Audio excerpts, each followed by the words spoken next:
part 2 of finishing up the Land Cruiser interior. If you haven't seen part 1, or the million other parts before that, make sure you go check them out. I'm sick of moving around these damn seats, so I'm glad that they're finally back in, and you can see how much wider they look after cleaning them. Also, for each of the trim pieces, I was spraying that degreaser and using that on each of them to lift up the dirt. Now, who doesn't love a Land Cruiser tailgate? I don't know why they stopped making them like that. Something interesting I found, there's a cigarette ashtray in the back for the children. Lovely. This thing is missing the third row. I'm sure they're laying in the woods somewhere, but it's always an option if somebody wants to add a third row to this Land Cruiser. I'll probably have to pull these pieces back off because I don't know if these speakers work yet. If you own a Land Cruiser, please let me know what these pieces are. Half of the stuff was in the trunk when I got it, and the other half I don't really remember, so let me know. I also need to rebuild this back bin and clean those floor mats out. Aside from that though, we're looking pretty good. I'm all done with the interior for now, and we're gonna do a quick oil change. As you can see, this oil is very dirty. It's probably not been changed in a decade. No way of telling.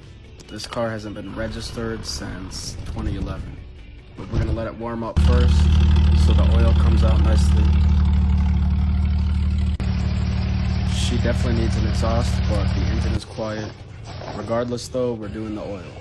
I've been letting it run for like an hour a day in the driveway just to burn off some of that old gas. So it definitely needs fresh oil so I don't damage anything. I think I need a new oil pan gasket, which is like 10 bucks and 400 bolts, so we'll see what happens there. And this is why you wear gloves. Although this oil is very dark, it's actually really good because it's not milky. That'd be an issue. I had the wrong size oil filter clamp, so I spent 30 minutes changing it over, doing some engineering with rivets and crap. But now looking back, I was trying to tighten it with the original clamp instead of loosening it. And that just displays who I am. Incredible solutions for simple mistakes. But I guess you can't out Pizza the Hut. Adding in 8 quarts of tequila, finally it's rehydrated. I don't think I've shown you guys this, but it's my Cybercar.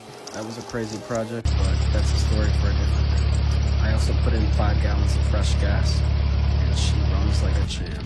Could be placebo, but I think it's quieter and running much smoother. What a day. I'll see you tomorrow.